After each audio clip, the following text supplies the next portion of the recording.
Conversar es abrir espacio a distintas miradas y encontrar puntos de encuentro. Bienvenidos a El Bien Común, un lugar donde los buenos negocios se comparten para construir juntos un futuro mejor hoy. Una coproducción de Clinic y Observatorio de la Conciencia Empresarial, con Alexis Cami. Hoy conversaremos sobre crisis de sentido con Blanca Lecaros, psicóloga clínica y abogado, terapeuta individual y de parejas, y con Juan Casasus, creador y director del Laboratorio Latinoamericano de Evaluación de Calidad de la Educación, UNESCO. Filósofo, sociólogo, educador, escritor y muchas otras cosas. Blanca, Juan, bienvenidos a El Bien Común. Partamos conversando sobre el tema que están viviendo particularmente estas nuevas generaciones. La visión que tenemos nosotros desde el Observatorio de la Conciencia Empresarial es que esta crisis de sentido, que probablemente viene de tiempos inmemorables, se empezó a profundizar con mucha fuerza por ahí por los años 60, cuando se produce lo que Lyotard llama la caída de los grandes relatos. Cuando caen estas verdades absolutas, ¿cierto? Nos quedamos con cada uno básicamente buscando su propia verdad. Entramos en lo que los filósofos o algunos filósofos llaman la posmodernidad y se empieza a profundizar este individualismo en donde como no hay un mañana mejor, no hay un futuro claro, me empiezo a preocupar del día de hoy, de qué lo estoy viviendo hoy, ¿cierto? Y ese individualismo hizo que la empresa lo vieran como también de alguna manera una oportunidad. Empezó el mercantilismo y empezamos a entrar en una sopa compleja que hoy día estamos viviendo, particularmente con estas nuevas generaciones que están bien desencantadas con esta vida de sociedad, ¿no? Y vemos cómo están hoy día casándose poco, no quieren tener hijos, están mirando algo distinto a lo que probablemente vimos durante en la historia. Y me gustaría partir escuchándolos cómo lo están viendo ustedes desde sus perspectivas labores. Juan, quizás tú. Bueno, como esto es un tema de conciencia, la década de los 60 fue un año de mucha conciencia, hubo como explosión de conciencia, quizás demasiado conciencia, porque la reacción a eso fue precisamente una ahogo y todo este movimiento de volver a la tierra, lo que se llamaba hippie, que se ha venido desprestigiado, pero un poco esta relación este-oeste, todo lo que ocurrió ahí, como dije, generando un nuevo tipo de sociedad, se encontró con una respuesta muy, muy negativa y muy conservadora. O lo demás, o sea, mayo 68, por ejemplo, fue reemplazado por gobiernos como de derecha, que buscaban el orden y la seguridad. Entonces, han habido, es interesante estas fluctuaciones en el tiempo, y los tiempos han cambiado de tal manera que ahora son otros actores entrando en esta fluctuación y que la parte que va a ser más compleja de todo esta es la incorporación de la robótica y la inteligencia artificial, como esto va a alterar el ritmo de las fluctuaciones que ocurrieron a lo largo del tiempo, porque no podría ser historia y seguir de eso. Soy psicóloga clínica, entonces básicamente lo que más me toca es gente que llega con síntomas depresivos, de ansiedad, que tienen que ver bastante con la falta de sentido, y que además estamos acostumbrados a tratarlo esto como desde un lugar como de que fuera algo ajeno que me pasa, y por lo tanto se trata a veces con medicamentos o cosas que hacen forzar a que tú te tengas que seguir adaptando y cueste a veces hacerse las preguntas por el sentido, que son las que te podrían llevar a salir de aquí. Entonces, tal como dices tú, hay una disminución de eso, de casarse, de tener una familia, de tener un proyecto de vida a futuro, porque la verdad es que los relatos que cayeron no han sido reemplazados por ningún otro relato que no sean puras distopías. La verdad, como que lo que se promete para futuro, como que se cayó también la idea del progreso, porque antes podía ser en otra vida o más adelante en la ciencia, pero ahora no hay nada donde el futuro sea promisorio. Entonces está siendo muy difícil también querer hacer algo que tenga sentido. Y desde ahí yo creo que ha venido como retiro individualista, pero que ha terminado produciendo una especie como de aburrimiento también por esta pérdida de sentido, como que ya el puro placer, los viajes y todo tampoco son suficientes. Nada más que son para 4 pelagatos, la gran mayoría ni siquiera le alcanza, solamente se frustra porque no los tienen, y para los que los tienen también genera un sentimiento de vacío. Entonces creo que estamos en un momento bien crítico en que efectivamente hay una búsqueda de sentido que tú de alguna manera lo planteas como una oportunidad de hacer algo con eso, ¿cierto? Porque la gente está buscando hacer algo, pero el riesgo siempre es caer en idealizaciones, que ya sabemos que en lo que tú estabas diciendo, que cuando se idealiza viene como un chancacazo para el otro lado. También está pasando.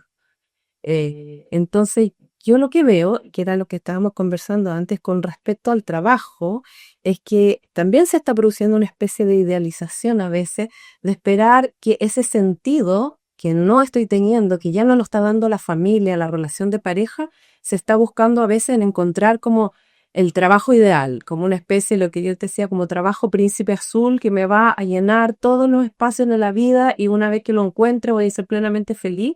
Y por supuesto que llega y el jefe es pesado y el horario es no sé qué y te dejaron trabajando hasta más tarde, por lo tanto eso no llena ese espacio.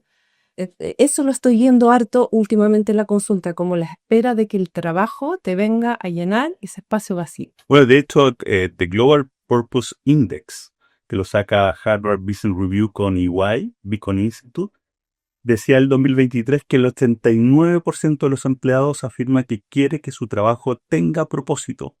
Sin embargo, solo un 15% considera que actualmente lo tiene. O sea, lo que estás diciendo tú es efectivamente, la gente está pidiendo que encontrar de alguna forma cierto sentido en lo que hace. Del punto de vista de las emociones, Juan, tú eres un experto en las emociones. ¿Tú estás viendo que esto se ha mantenido parecido, aumentado? ¿Cómo lo has visto tú en el último tiempo particularmente? Mira, a mí lo que viendo esta serie de adolescencia, es lo que caracteriza y hay un gran estudio de la OCDE en este momento que se llama Trayecto 21, donde caracterizan qué está pasando con los jóvenes, adolescentes y adultos. Entonces hablan de lo que tú estabas contando recién, o sea, que son tan inseguros, tan deprimidos, tan muy angustiados, están solos, hay una situación completamente inédita de la situación de los jóvenes en el mundo hoy en día. Parte de eso, y tú probablemente sabes bastante más que yo de esto, yo creo que hay una ruptura de las personas consigo mismos. A mí me gusta como hablar de la palabra del anhelo. El anhelo es una palabra, es más que deseo, anhelo como muy fundamental, como anhelar, inhalar, exhalar, es como las cosas fundamentales. Y el anhelo fundamental como de la vida es poder estar en armonía consigo mismo y con el entorno. Y de ahí han surgido las religiones, es un gran tema. En esta serie Adolescencia, lo que hay muy claramente una ruptura entre quién es la persona, el muchacho y esta persona definida exteriormente. Entonces hay una definición de exterioridad que hace que el mundo emocional sea absolutamente reactivo en vez de una energía creativa que es como el sentido más profundo de las emociones. Ahora, ¿ustedes creen que la empresa tiene un rol en esto? ¿Cómo ven ustedes la empresa frente a este desafío a nivel individual? Tomando lo que dice Juan, a mí me parece que esa falta de conexión consigo mismo también tiene que ver con estar desvinculado. De hecho, retomando la serie Adolescencia, me parece que una de las cosas más interesantes de la serie es lo desconectado, a pesar de ser una buena familia y buena persona, de los papás con los hijos, o sea, no tener ni idea qué es lo que está pasando los unos por los otros. Entonces, a mí me parece que para estar conectado consigo mismo hay que estar conectado con los demás. Como que ahora se ha puesto demasiado énfasis, creo que también es parte del individualismo, en el encuéntrate a ti mismo, de a ti mismo, búscate a ti mismo, cuando yo creo que el encuentro de uno mismo siempre es en una apertura hacia los otros. Y contestando tu pregunta, creo que la empresa puede tener algo que hacer en eso, en el sentido de que es un lugar de conexión, de encuentro, donde las relaciones con los demás, el tener un propósito común, el estar haciendo cualquier actividad empresarial, da lo mismo, si puede ser un restaurante o una tienda, pero que tú estás haciendo un servicio, estás prestando un servicio en producto, y que lo estás haciendo en conjunto con otros. El solo hecho de sentir que tú formas parte de algo, que estás conectado con otro, ya te entrega un propósito. No necesariamente tiene que ser como que hago algo como ajeno al propósito de la empresa a veces, porque a mí me parece que a veces también es como que tendría que tener un propósito más allá de lo que es la empresa, y a veces el hecho de que la empresa logre que su propia gente pueda sentirse que hace algo que tiene sentido y vale la pena ahí, porque está vinculado con los demás, ya sería darle un lugar en el mundo, porque una de las crisis fundamentales es el aislamiento. Y que a mí me parece que se intensificó mucho con la pandemia, esta cuestión del trabajo online, donde la gente ni siquiera conoce a sus compañeros de trabajo, no puede echar la talla, no se puede reír, no tiene vida en común con otros. Necesitamos pertenecer, formar parte de un mundo. Y eso se ha ido como atomizando cada vez más, y me parece que el tema del trabajo online tiene algunas ventajas por la flexibilidad, pero tiene cosas muy malas en este otro sentido. La desvinculación y la falta de formar parte de un mundo. Ese es el lugar donde una persona que trabaja pertenece a la sociedad en un porcentaje bastante relevante. Es la forma en que es un miembro de la sociedad, es a través de su trabajo. Entonces, si en ese trabajo está desvinculado, obviamente que no va a sentir ningún sentido, ningún propósito. Sí, yo creo que hay que distinguir distintos tipos de empresas, ¿no es cierto? O sea, y en los momentos contemporáneos. O sea, hay toda una corriente que se ve con fuerza, que viene apareciendo y que sería muy facilitadora de este tema, que como hay mayor sensibilidad del cambio climático, por ejemplo, todo este tránsito hacia industria verde, o sea, que va a crear mucho más trabajo. Entonces, es mucho más natural encontrar los valores de las personas que trabajan en esto, que estimulen su creatividad y todo lo que sea en beneficio de la empresa. Y el tema del cambio climático, el tema de preservar la tierra, es un poco la pertenencia al planeta, pertenencia a los otros. El otro tema, que no todas están dirigidas hacia el cambio climático, otras están produciendo otros, qué sé yo, armas y cosas de ese tipo. Tiene que ver algo que tú mencionaste, Carlos, o sea, el tema de los valores. Las empresas tienen sus valores y no siempre las personas que trabajan en esas empresas comparten los mismos valores. Y esa es una fuente de insatisfacción muy grande para todo lado, para todo lado. Entonces, un elemento creo que es central es poder tener una generación de una comunicación valórica al interior de las empresas. Y creo que eso se casa bien con esto de la conciencia de la empresa, poder tener una conversación valórica, que incluso a los que están mandando, que no cambien su forma de mirar la cosa. Lo que yo he podido ver y estudiar como en el pasado de siempre, la gente en general no ha estado muy satisfecha con su trabajo. O sea, hay un señor Stuart Turkle que escribió el 74 un libro maravilloso que se llama Trabajando.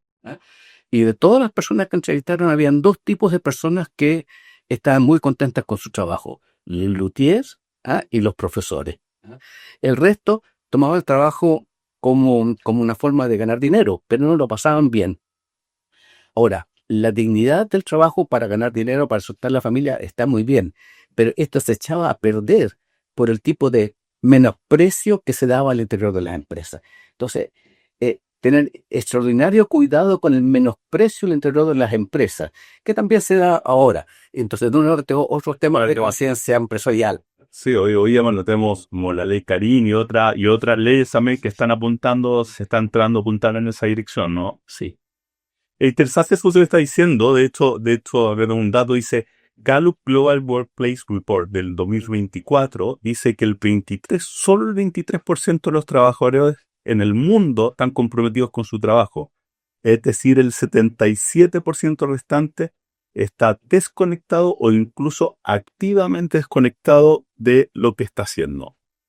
Cuando estás leyendo esa estadística, me acordé que hay un libro, que yo no me leí el libro, pero sí el artículo en que se basa, que se llama Bullshit Jobs, que es de un antropólogo, Greve, no sé cuál es el nombre, que él escribió un artículo en el cual él decía que en todo este periodo que tú has dicho como de lo que se podría llamar la posmodernidad, la mayor parte de los trabajos pasaron a ser poco significativos, y él dice que la gran mayoría, hay muchísimos trabajos que son inútiles incluso dentro de la empresa, y que esos trabajos se podría haber disminuido la cantidad de horas de trabajo, se podrían haber hecho muchas cosas, pero de alguna manera nos las arreglamos, porque siempre nos las arreglamos, para hacernos la vida más difícil y hacer más trabajos aunque sean inútiles. Y él tiró este artículo y fue viral, y le escribieron millones de cartas diciéndole a toda la gente lo inútil que era su trabajo, que no servía para nada, que no aportaba a la empresa, que no aportaba a la sociedad, qué sé yo, y ahí escribió este libro. Entonces es un punto de vista bien interesante, donde dice la verdad es que muchos trabajos es porque son cosas que se van inventando como para justificar la existencia del trabajo mismo. Entonces creo que una de las cosas es que hay un propósito de la empresa que aporte algo a la sociedad, pero también de cómo hacer que cada trabajo la persona sienta que está haciendo algo útil. Que se conecte con ese propósito. Aporte algo, claro. O sea, más que lo que se declara, porque creo que el tema de los valores también a veces se puede prestar a que se hagan muchas declaraciones bonitas, pero ¿en qué se traducen en la práctica? Bueno, de hecho nosotros siempre hacemos la distinción entre empresas que dicen, Y las que hacen. Ya, hay algunas que dicen y no hacen, ¿cierto? Que el mundo del greenwashing, impact washing. Hay otras que hacen y no dicen, que son empresas que tienen más pudor de salir. Pero nosotros planteamos que la diferencia está cuando son. No solamente cuando hacen, sino cuando son. Tú das cuenta en una organización cuando hay coherencia entre lo que dicen, lo que hacen. Básicamente cuando las decisiones son a puertas cerradas, son las mismas que cuando son más públicas, ¿no? Entonces, Sí, pero hay que hacer una distinción ahí también, yo creo, porque el tema de los valores, por ejemplo, lo que está en la misión de la realidad, hay una declaración valórica y siempre. Entonces, uno considera el valor como una norma, ¿ah?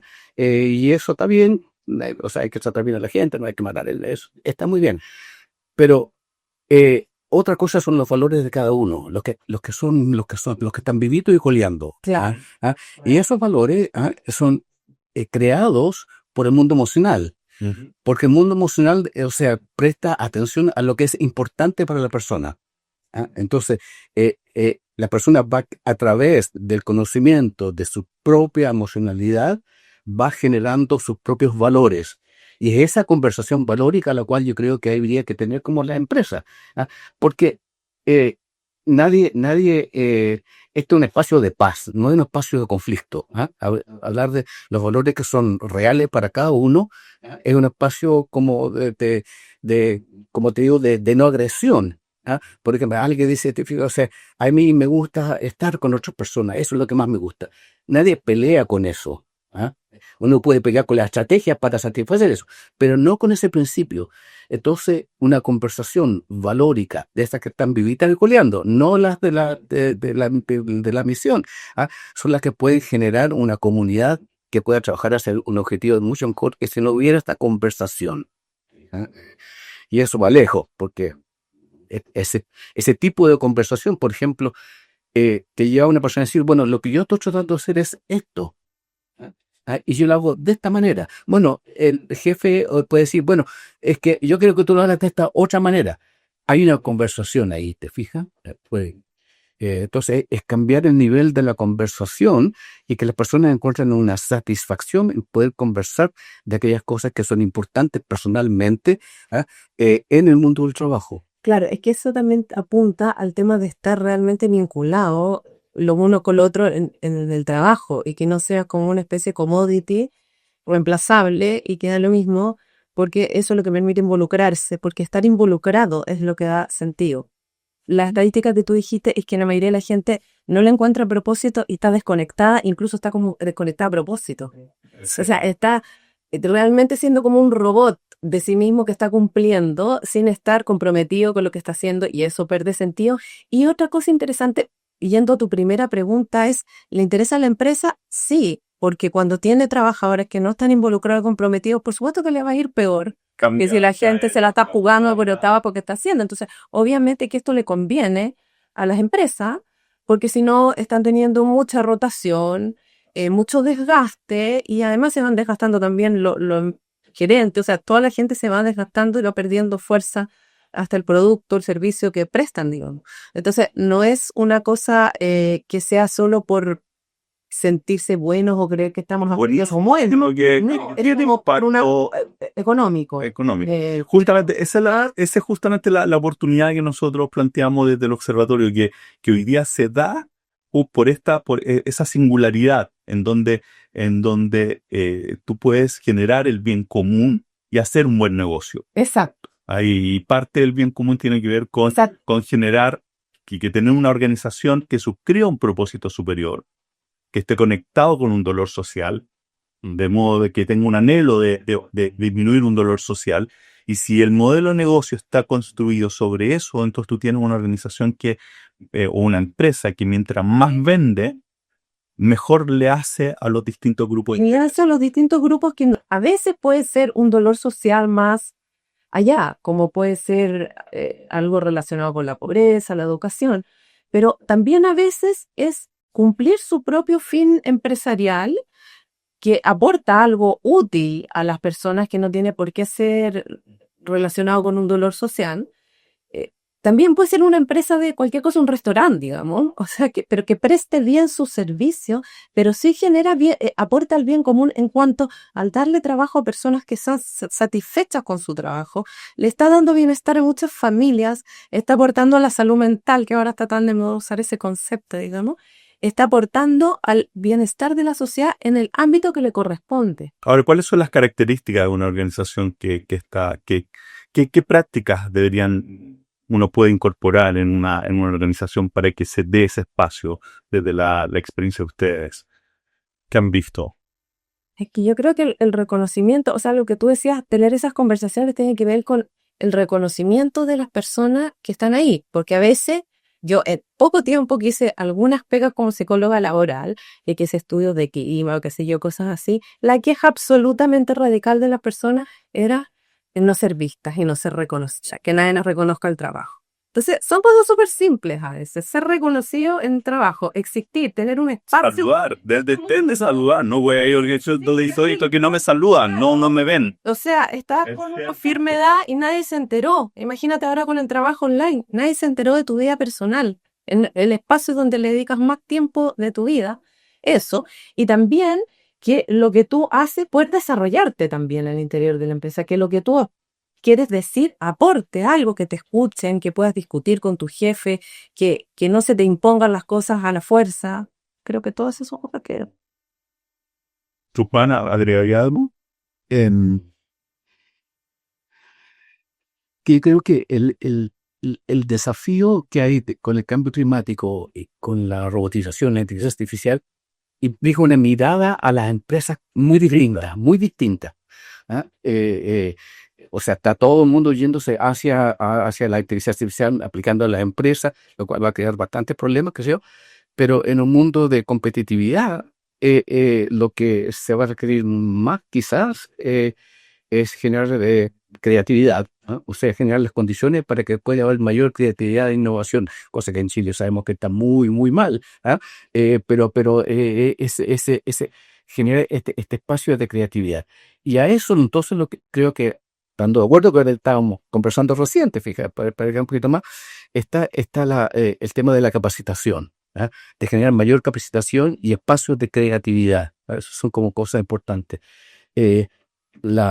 Ese 1% que hay para poder capacitar gente sobra, no hay conciencia en la necesidad de estar capacitando para poder generar mayor innovación y mayor creatividad. Entonces yo creo que ese espacio es también un reconocimiento a las personas que están trabajando ahí, pero también es un tremendo input para la empresa. Yo creo que eso es súper importante, el tema de la capacitación y el desarrollo, que la persona al interior de la empresa pueda desarrollar su creatividad de soporte, porque si no, efectivamente se va a hacer obsoleta con la inteligencia artificial. Y es porque le da un sentido de propósitos. ¿Tú conoces un concepto japonés que se llama Ikigai? Ikigai. Sí. Pensando en que ahí lo que se dice es que hay que combinar algo donde tú puedas desarrollar tus tareas, Sí, el Ikigai de hecho que te apasione, algo que sea útil y también que te dé plata. y que el mundo le necesite. Que el mundo necesite, que sea útil, que hagas un aporte a la sociedad. Entonces, si se hacen estas capacitaciones, es una de las formas de contrarrestar esa estadística espantosa que tú leíste, ¿no es cierto? Porque en la medida en que tú estás haciendo algo creativo, te vas a involucrar. Ahora, ¿cómo todo esto está cambiando el tipo de líderes que se necesita? Porque tú hablas, de hecho, mencionaste el cambio climático, la cuarta revolución industrial, ¿cierto? Y la crisis de sentido, que es la que estamos conversando ahora. Esos son los tres fenómenos que, de hecho, nosotros hablamos de que están generando este cambio de paradigma, en donde requerimos un nuevo tipo de empresa. Ahora, requerimos también un nuevo tipo de líder, ¿cierto? Con esta la sensibilidad que se requiere hoy día, por ejemplo, para estos temas. No es lo típico que veíamos, no sé, por los años 80, en la época de Woolsey, ¿cierto? Sí. Bueno, yo creo que es un fenómeno mundial muy importante, no en todas partes, pero en gran parte del mundo, que es mucho mayor educación, especialmente de los últimos 30 años. O sea, la gente está mucho más educada, hay mucho mayor educación superior, muy secundaria, etc. Entonces, la relación del que yo sé y tú no sabes, yo soy el dueño y tú no eres el dueño, era muy brutal. Ahora, probablemente esta persona del empleado sabe mucho más que el empleador. Entonces, esa asimetría que había antes, ahora está cambiando. El dueño ya tiene que ser capaz de reconocer eso y poder dialogar con esta nueva situación, porque si no se le van a ir. Y en este momento, si hay algo interesante que está ocurriendo, es tratar de atrapar talento. Ya empieza a tratar de atrapar a talento. Para poder atrapar talentos, lo que necesitas son gerentes mucho más capaces de retener, atraer a las personas. Y eso es esta reciprocidad, este reconocimiento, esta capacidad de poder estar abierto a la otra persona. Todo el mundo sabe que en una organización se necesita que alguien dirija, pero esa persona que dirige no tiene por qué ser Dios. Es un puesto que se necesita. Entonces, cambian las relaciones a la empresa. Yo creo que ese movimiento habría que tomar como más conciencia de que para allá allá está ocurriendo, si no van a perder la gente con mayor talento. De hecho, buena parte de la gente, los más talentosos, están buscando cómo ir a otro trabajo. O sea, antes que yo trabajé casi toda mi vida en la una pedra. Eso hoy día es impensable, que soldado, por Dios.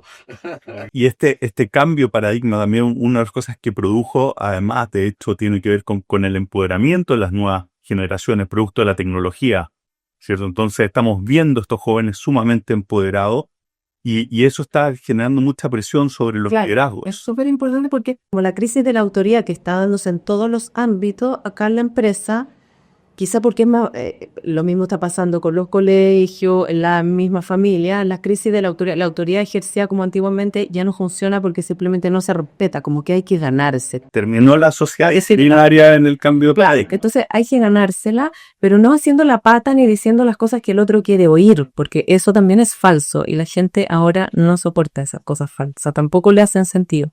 Entonces tiene que ser alguien que realmente logre conectar y logre entusiasmar.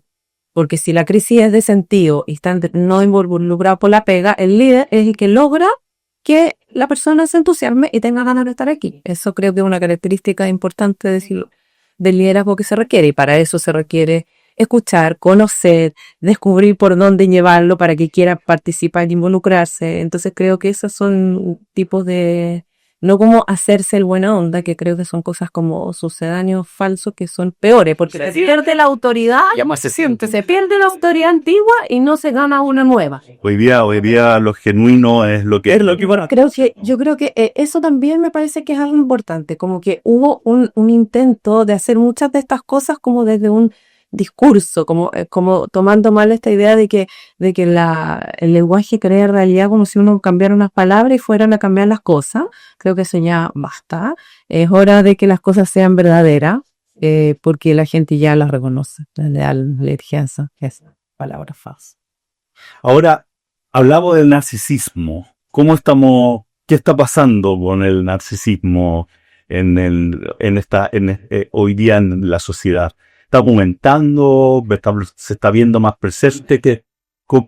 sé por lo que vamos, que decía cuando se decía que el narcisismo era una enfermedad contemporánea. Ahora, como 5 veces simplemente contemporánea. O sea, ¿es la enfermedad de estos tiempos? No sé, eso no sabría decirte, pero está con mucha intensidad. ¿Y por qué ahora? Bueno, a ver, lo que comentamos, o sea, los jóvenes están con muchas dificultades. No hay precedente de un registro que diga que hay tanta soledad, angustia, depresión, etcétera, etcétera. Falta de sensibilidad, o sea, esto es muy complicado. Entonces, esta falta de sensibilidad, esta falta de conexión, a ver, para ponerlo, ponte en el contexto de la adolescencia, de la serie de adolescencia, ¿ah? El crear su identidad a partir de las redes sociales te conecta absolutamente con quien tú eres. Y tú tratas de aparecer como tú no eres. ¿Ah? Entonces, Crear una identidad. falsa, falsa sensibilidad. ¿Ah? La persona sabe que es falsa, pero cuando incluso te dicen que es falsa, te enoja. ¿Ah? ¿Ah? Entonces, vivir en una identidad que no es la tuya, ¿ah? Te hace entonces hacer cosas coherentes con esa identidad y no coherentes contigo. Ese es como el gran problema que le veo yo a esta variante del narcisismo que tenemos hoy en día, que es la desmaterialización del ser humano. Te va a pasar en identidades en un mundo de falsedades. Creo que el Foro Económico del 2004 tenía en las 10 prioridades de cuál era el problema principal que había en el mundo en este momento en los 24. Era las informaciones falsas. Entonces, vivir en un mundo de falsedad, de no saber qué es lo que es verdadero, es muy complejo. Yo creo que en la base de la posverdad está es más que posverdad, ¿ah? O sea, es mentira. O sea, el que lo vemos a nivel mundial es impresionante, ¿ah? Entonces, hay una angustia muy fuerte eso, y creo que eso está sostenido en una cosa que está flotando en el aire, que es el narcisismo. Lo vemos encarnado en personas mundiales. Y esto tiene que ver con una exigencia, hablamos antes que hay una exigencia hacia terceros de ser genuino, pero la dificultad es serlo. Porque claro, porque estamos atrapados en la imagen, que eso sería el narcisismo también. De Narciso en el mito es una persona que se enamora de su imagen cuando la ve y muere ahogado contemplando su propia imagen. Por lo tanto, eso es lo que está pasando ahora. Los jóvenes como que están muriendo ahogados contemplando su propia imagen con la cuestión de los likes y qué sé yo. Pero yo creo que la solución o el camino de todo esto siempre tiene que ver con la conexión con los demás. Porque creo que hay una especie de, a veces creo que un peligro que está ocurriendo hoy en día es una especie como de narcisismo espiritual, como creer que todo se va a resolver en una clausura contigo mismo, encontrándote a ti mismo sin abrirte al mundo. Y yo creo que eso para mí es una crisis fundamental, como que la búsqueda siga siendo en una cosa cerrada en sí mismo. eso es cosa de ver, la cantidad, todo es autoayuda, Claro. selfie. Claro. Llevamos muchos años, de hecho, en toda esta época de la cuando se instala la pulmonía, empezamos a centrarnos en uno mismo. Claro, claro. Cuando es la apertura, donde uno puede recibir, puede dar, puede verse, pero en la relación con el otro puede aprender a encontrarse y después reflexionar. Pero cuando te empiezas a buscar, también, eso es lo que yo veo también en la consulta mucho. Esa crisis, digamos, como la del el encierro de sí mismo, como un tipo de narcisismo que a veces puede ser desde una desesperación de tratar de encontrar respuestas, pero que nunca son abriéndose a los demás, porque da miedo. Hay mucho miedo al otro. Hay mucho miedo que es vulnerable frente al otro. Hoy con las redes sociales el abrirse es delicado. Puede tener costos muy altos, ¿no? Yo creo que esto de relacionarse con el otro, hoy día el problema es que relación con el otro ha sido de manera a través del red. Con la imagen del otro, con la imagen de uno, con la imagen del otro. Son la imagen. Entonces es algo completamente desmaterializado. Ahora, para que vaya en el sentido positivo que tú estás señalando, tiene que ser como presencialmente, para que se sienta la energía. ¿Le puedo decir una noticia? Ya. Esto, la cosa se ha vuelto muy superficial, yo creo, con las autoayudas y toda esta cosa. O sea, pero no es para tirar el bebé. No, O sea, ni tanto ni tampoco. yo creo que lo esencial, o sea, es la capacidad de la persona que la persona tenga consigo mismo, ¿sí? Y si es que seguimos desde Delfos, ¿no? O sea, lo más importante para el ser humano es poder tener alguna idea de quién uno es. Un concepto de La conciencia parte por una mina. Nietzsche nos decía entre que, bueno, uno habla del resto del mundo con facilidad, pero uno para sí mismo es de lo más extraño. Entonces, para poder pararse en todo lo que hemos hablado anteriormente, alguien tiene que tener con alguna capacidad de poder tener alguna idea de quién uno es más o menos. Pero esto es un trabajo dirigido, un trabajo como bien profundo que va muy lejos. Entonces, yo quería decir que la mirada hacia adentro no implica necesariamente cerrarse. La mirada hacia adentro, cuanto es más profundo, lo que produce mayor apertura. Por supuesto. Entonces, hay un tema Hay como que tener cuidado, exacto. Hay que tener cuidado de que realmente la búsqueda de sí mismo para poder relacionarse con los demás desde un lugar más conectado no sea una búsqueda desesperada que finalmente te termina clausurando. A eso voy yo, que creo que hay un peligro en eso. Lo que quería decir como buena noticia respecto de esto de lo presencial y todo, es que he leído varias veces y lo he visto también en la consulta que, por ejemplo, las aplicaciones de cita, que en su momento fueron un boom, como Tinder, Bumble, qué sé yo, que toda la gente soltera estaba en ella y se ponía a salir con una y otra persona, han empezado a decaer porque la gente prefiere conocer a alguien con quien pueda eventualmente tener una relación, un romance o qué sé yo, está prefiriendo hacerlo en persona. No es que se hayan acabado ni que se hayan dejado de usar, pero ese boom de que todo el mundo encontró que esto era la papa, porque el ir, buscar, te encuentro, me gustas, no me gustas, salimos, no salimos, a cosa como de relacionarse como evaluando al otro, empezó a aburrir a la gente. Entonces, ahora es más común que haya gente que organiza fiestas o qué sé yo, donde la gente se puede conocer. Entonces, creo que también estas cosas empiezan a hastiar en algún minuto. Estamos buscando, estamos fruto del cambio, este cambio de paradigma, vamos encontrando un nuevo centro. Aunque han evolucionado, han evolucionado esos sistemas de conexión a través de internet. Han evolucionado y hay cosas que pueden ser hasta peores y todo. Sí. Lo que te digo es que antes, ponte tú, una época en que todos mis pacientes solteros lo usaban, ahora casi ya tengo, por poner todo ejemplo. Blanca, Juan, muchas gracias por haber venido hoy día al Bien Común y a ustedes los dejo invitados para la próxima semana donde estaremos hablando de otro tema que es relevante para la empresa del siglo XXI. Así que hasta la próxima semana. Conversar es abrir espacio a distintas miradas y encontrar puntos de encuentro. Esto fue El Bien Común, un lugar donde los buenos negocios se comparten para construir juntos un futuro mejor hoy. Una coproducción de Clinic y Observatorio de la Conciencia Empresarial, con Alexis Cami,